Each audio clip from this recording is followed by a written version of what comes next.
Hello, everyone. My name is Irene Pasternak, and I am excited to be here at the Hope Conference in 2020. So I teach a class in Feldenkrais for Northwest Parkinson's twice a week. And in the class, we work on things like balance, comfortable movement, making movements that you do every day easier, like sitting down and standing up, rolling over in bed, getting dressed, brushing your hair. We can also work on movements of swallowing and speaking louder. Today at the conference, I'm excited to share with you a 15-minute experience that will leave your neck feeling looser and more comfortable, your eyes freer to move, and improve your balance. So if you'd like to participate with me in this 15-minute experience, what I need is for you to come and sit at the front of your chair. So you can push your chair back away from the screen a little bit so that you can sit right near the edge of the chair. If you look down, you want there to be air underneath your thighs. Okay, and put your knees wide and your feet flat on the ground. You're welcome to kick off your shoes to relax for this 15 minutes. There are some definite advantages to not being in person. You get to be a little bit more comfortable. And we'll get started. Now, some things in this class are going to be really quite different than other movement or exercise classes that you may have done. For example, if I ask you to do something, I want you to do it and undo it, do it and undo it. So if I ask you to lift your arm and put it down, lift it and put it down, 4 or 5 times when I ask for a movement.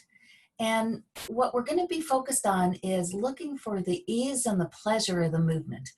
So Feldenkrais is all about learning coordination.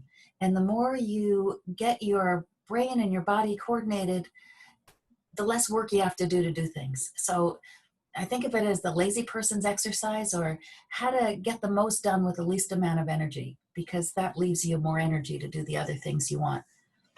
And in order to do that, we're going to stay in the very easy realm of motion.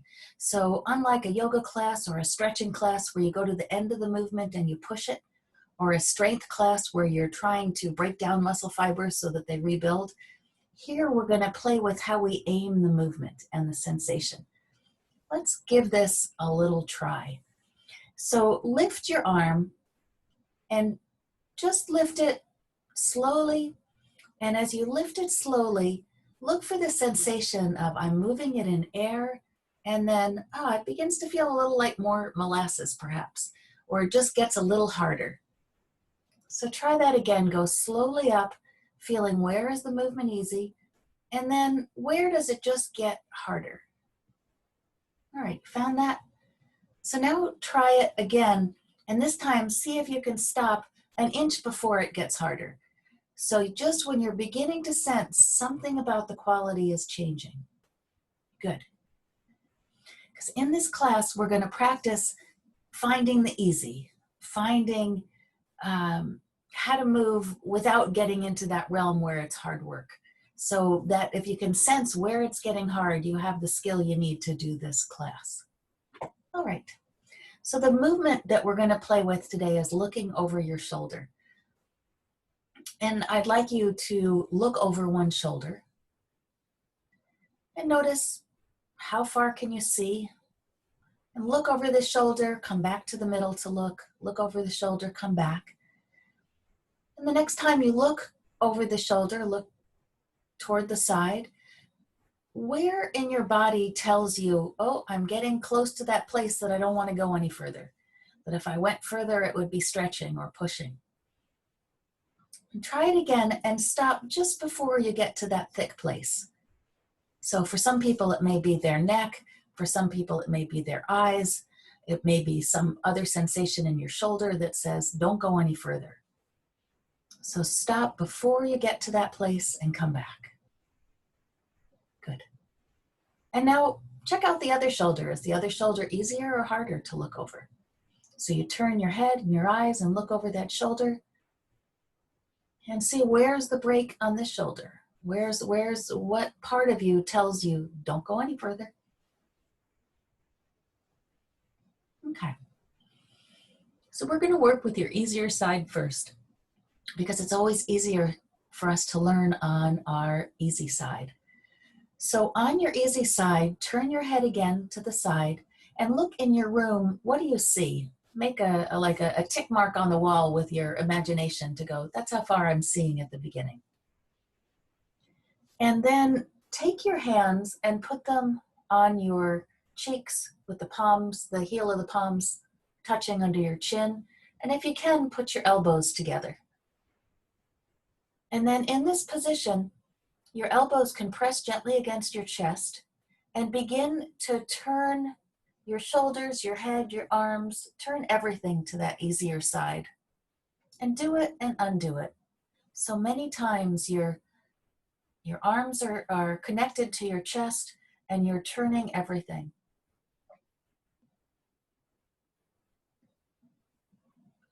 And begin to notice, do your knees move? So you could look down at your knees and go, do they move in space? The other end, the thigh bone, it has the knee joint at one end and the hip joint at the other end. So you could see if your sit bones are moving in your chair a little bit. Perhaps there's a sensation of one sit bone going forward and one going backward. Rest your arms. And now turn and look over your shoulder again and see if it's gotten a little bit easier. Are you seeing a little further? Is the brake a little slower to be put on? Let's do this deliberately. So take your hand on the side you're turning toward. So if you're turning right, your right hand. If you're turning left, your left hand. And put it on the outside of a back pocket.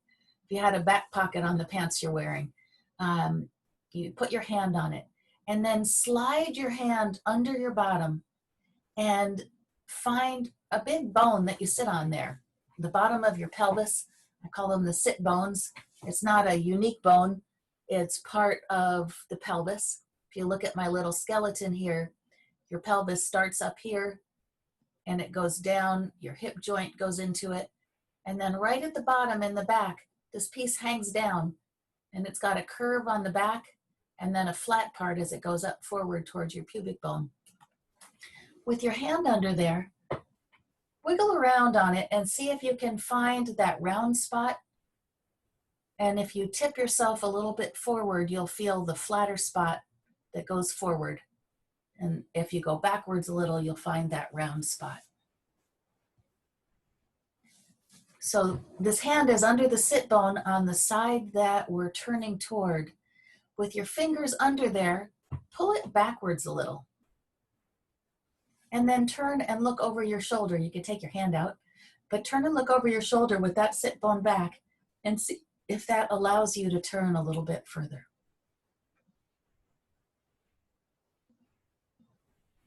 And slide that sit bone back forward. Let's wake up the other sit bone. So take your other hand, find your back pocket, slide your hand under. It has to go fairly far forward to find the sit bone. And if your body or your shoulders don't let you reach back like this, don't do it. You can just wiggle around on your chair and you can feel the sit bone. But if you can get your hand in there, it really helps to be able to feel the rounded part of the bone and the flat part of the bone. And then with your hand, gently encourage this sit bone to move forward. And then straighten out your sit bones. So just like if my fists were your sit bones, on the side I'm turning toward, I pull the fist or the sit bone back and the other one comes forward. Go ahead and put your fists up like this, as if you were going to punch. And pull the fist and the same sit bone backward on that side a few times. And the other fist and the other sit bone and knee go a little forward. All right. And now turn and look over your shoulder again and see if it's gotten any easier. By now, some of you are probably seeing quite a bit further than you did. And notice as you do it, how your shoulders turn a little bit. So as the sit bones move, that turns your spine. which turns your shoulders, which turns your neck, which turns your head, and then your eyes come along. So how did we do this? How did we get this bigger range of motion without any stretching or strengthening? You got it by changing your mental map of yourself. And like most people, most of us have a mental map of a round head like a lollipop with a short stick that's our neck. And so when we think about turning our head and looking over our shoulder, we think about turning that short stick, and I turn it, and I, depending on my flexibility in my neck, I might get to my shoulder. But if you think of your body as a lollipop with a long stick that goes all the way down to your sit bones, by moving your sit bones and turning each one of the 24 vertebrae in your spine, turning your shoulders, your neck, your face, then suddenly you might find yourself being able to look behind yourself. So just that mental map makes a big difference. Now let's play with a couple other things to clarify the mental map of how turning works in your body. So shift your weight from one sit bone to the other sit bone. And there's two common ways that people do this. You might see yourself in one of these. If this is my spine, one way to shift my weight is to take my head further than my shoulder. Try that. And the other way to take my weight from side to side is to leave my head in the middle and move my middle so I make a curved shape in my spine. And try that a little bit. One sit bone will lift up off the chair a little bit. And we're mostly just going this one direction. I know it's tempting to want to go in both, but just go one for now. When our brain notices major differences between one side and the other, then it becomes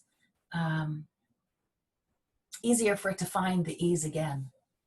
So now experiment. Is it better to look over the shoulder if you put all your weight on the same sit bone and then turn? Or if you put all your weight on the other sit bone and then turn? Just see which is working better for you.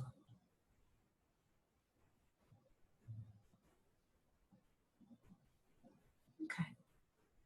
So your mental map now is lollipop, long stick, some spines, and maybe beginning to sense some ribs. Now look up at the ceiling and look down at the floor. And did you use your short stick or your long stick? If you used your short stick, it would look something like that, just your neck moving. To use your long stick, let's look down first. So imagine somebody's holding on to your pants right at the belt loop, and they pull the middle belt loop backwards, and that makes you fold in the middle. So your back, if I turn in sideways, the middle of my back is pushing back toward my chair. This is part of why we're at the front of the chair. And the chest compresses. And that makes it much easier to look down at the floor. You might be able to get your head lower that way than if you just do your neck. And then to use your long stick to look up, push your belly forward, take your whole body forward, and then begin to arch your back and look up. It's a good time to look and see if you need to dust and find any cobwebs up there. But there's just, now the curve is not all in my neck. When you use your short stick, it's like taking your neck back like that. And just like a piece of paper, if you bend it over and over again, or a piece of steel, it gets cranky there. But by using your long stick, it becomes easy to look up and look down. So go back and forth between that long stick looking down, and when you look down, begin to sense your ribs. And when you look up, how do your ribs move? Which ribs compress? Which ribs contract? Take a look at the skeleton for a moment, and The rib cage is often not where we think it is. Your map of yourself might be just the lower ribs down by the middle of yourself. But you've got ribs that go all the way up. The top one goes right around your neck like a choker necklace. So when you round and look down, those ribs in the front squish and arch, and those ribs expand. Okay. So now we're going to go back to turning our head, but we're going to put these things together. So put both hands on your thigh on the side you're turning to, or if it's comfortable, put both hands on the seat of your chair, or maybe one on the chair and one on your knee. And with your body a little twisted like that, go ahead and use the long stick to roll down. And when you roll down, your weight will go to your other sit bone. And then use the long stick, push your belly forward, push it out, contract your low back, and look up. So it's a sideways, diagonal kind of arch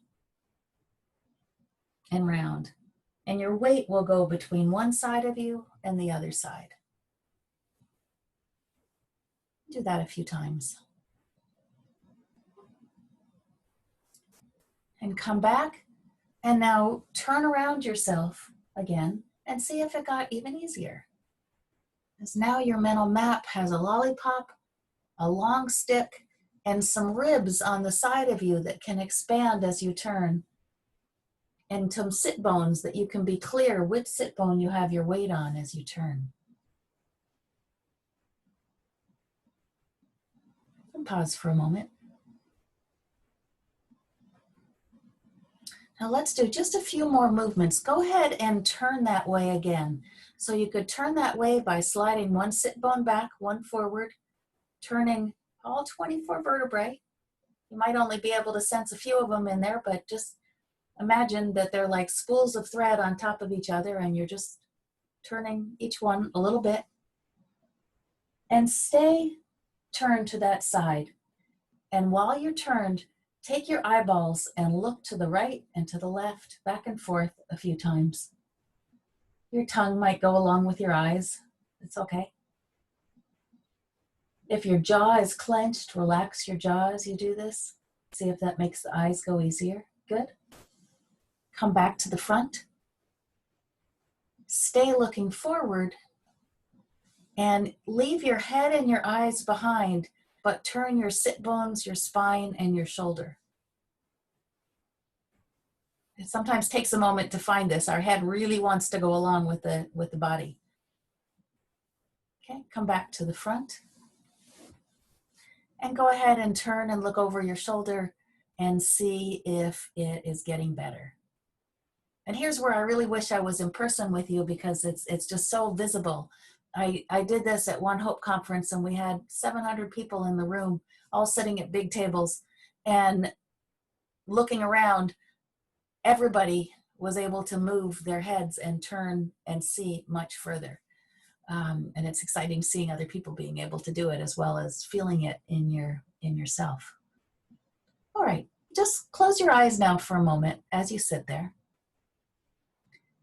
And see if your two sit bones feel different in the chair.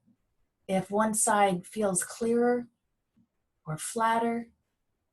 With your eyes closed, you might be able to sense some strange sensations of one knee might feel higher than the other.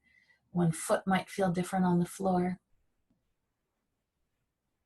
If you exhale and wait for a moment and breathe in, your breath might start in a lopsided kind of way, like it goes into one side of your lungs more than the other and then expands from there. Go ahead and try that. Exhale, wait, and then inhale.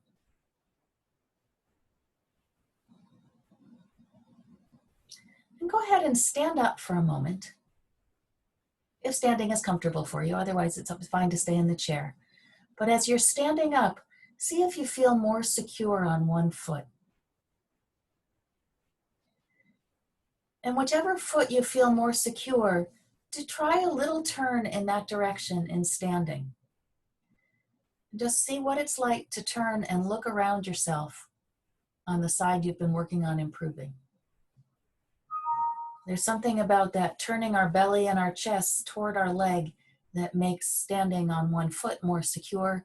If you want to try that, you could put a hand on a chair or a wall, maybe come up to a kickstand kind of position. And go for a little walk. Just if walking is all right, walk across your room and see if you're more aware of things on the right side of your body or the left side, the side you worked or the side you didn't work. And if one side, one foot might feel different as it comes down to the ground.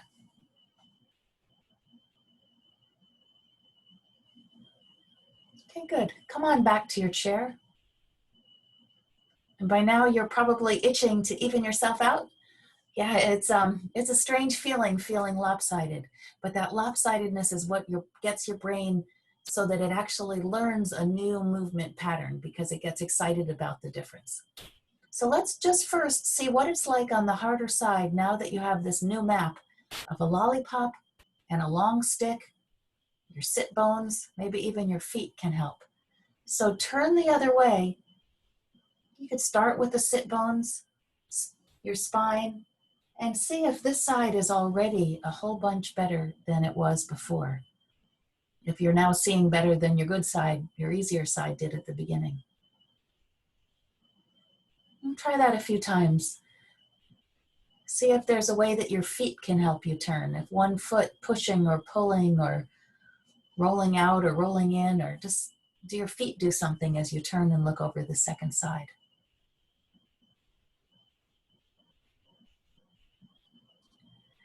And then turn to this side and notice how one shoulder goes forward, one shoulder goes backward. Stay a little bit turned and waggle your shoulders a little bit, one forward, one backward. You do one up, one down.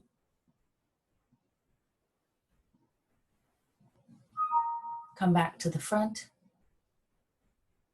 Turn to look over this side and do that little experimentation. Is it better if you put the weight on the same sit bone that you're turning toward or on the opposite sit bone? Which works better for you? And then turn using your sit bones, using your spine, using your shoulders, using your head. Put one hand on your knee and one on the back of your chair and begin to round down, feeling which parts of your ribs compress. It's not just the front or just the back. It's on a diagonal. And then which parts of your ribs expand. And it's funny because either motion, like when you're looking down, you could be thinking about contracting the front or expanding the back. And most of us have a habit of what we think about. So if your first attention went to, oh, the ribs in my back expand, then try focusing on the ribs contracting in the front instead of the ribs in the back expanding, or vice versa. It's funny how we have habits on a movement we may never have thought about doing before, but they're there. Okay, and now turn and look over the second shoulder and see if it is getting easier, even easier yet. And stay turned the next time you're turned. And take just your eyeballs left and right, back and forth. A few times. Then bring everything back to the front. Leave your head and your eyes faced at the screen and take your shoulders left and right. So it's like you're turning, but you're leaving your head and your eyes behind. Good. Alrighty. And now just once turn one way and once turn the other way. See if now you're beginning to be like a chicken and able to look all the way around yourself. And then turn once using just your short stick to each side. And see if even that has gotten a little bit more comfortable. If the sense of where the break is, where is holding you back, has changed. And take a breath in. Feel how your breath flowers inside you. where it starts. It might be a little easier to take a breath and check in with your mood. Feldenkrais lessons usually leave us in a fairly profound state of calmness and readiness. And feel around in your neck. What can it do?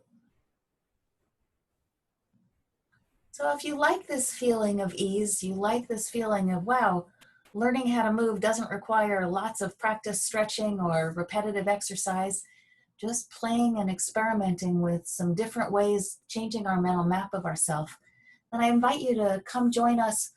I'm teaching for Northwest Parkinson's Foundation every Tuesday and Thursday at 10:30. And I also offer private sessions. So if there's something you want to work on that we're not working on in class or you want some extra attention for, feel free to contact me at irene@movebeyondlimits.com or my phone number that's there on the screen. And I also work with caregivers and with spouses to help learn best ways to support a person who is struggling with movement challenges due to Parkinson's, to help keep them as independent as possible. A lot of times spouses and caregivers rush a little too quickly to take over, and I can work on coaching skills and cueing skills for people. But I do hope that you join me in the classes. They're free. You can drop in. There's no commitment required. All you need is your chair, your body, and your curiosity, because Feldenkrais is all about using your brain to learn new options, and the curiosity of like, whoa, how did this work? How come I feel different after just this 20-minute thing? That's the right kind of person to take this class. So I look forward to meeting you in person, online, and thank you very much for coming to this little movement demo Feldenkrais exploration today. Bye.